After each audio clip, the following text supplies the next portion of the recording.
Hi, this is the Green Energy News Review. 3 quick bits today. The International Energy Agency, one of the world's most conservative energy organisations, has run a bunch of scenarios for reaching climate change targets by 2050. And they say that solar is likely to become the dominant source of electricity, to the tune of 68% of global generation. In their most viable predictions, carbon capture, storage and nuclear will not be able to take on their supposed shares, and in these scenarios, solar is the energy to beat. The IEA says that for this to happen, solar will need to be deploying an average of 67 gigawatts per year. Now, even their most conservative estimates put solar PV installation at 100 gigawatts per year by 2018.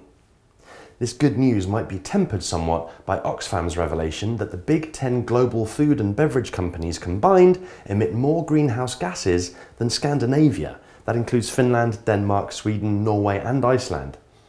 The list of companies includes Coca-Cola, Kellogg, Mars, Nestlé, PepsiCo, General Mills and Unilever. Oxfam's report claims that the companies are not doing enough to combat climate change and could cut their emissions by 80 million tonnes within 6 years. Emissions, let's not forget, which will ultimately affect the enormous amount of crops these food companies need to keep going. And talking of people not doing enough, a story in the Carbon Brief yesterday said that a committee of UK MPs deliberating on energy and climate change have attacked the coalition, saying that the government is making a mess of developing carbon capture and storage in the UK. Now, carbon capture and storage technology could in theory allow some continued use of fossil fuels while still aligning with carbon emission targets.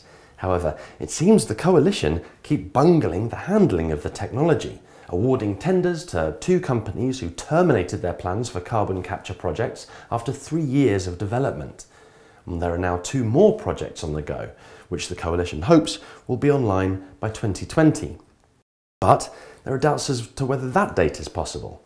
If successful, carbon capture and storage could save the UK £30 to £40 billion by 2050. However, that does seem unlikely to happen. Chairperson of the committee, Tim Yeo, called the government's handling of the technology a model example of how not to support a fledgling industry.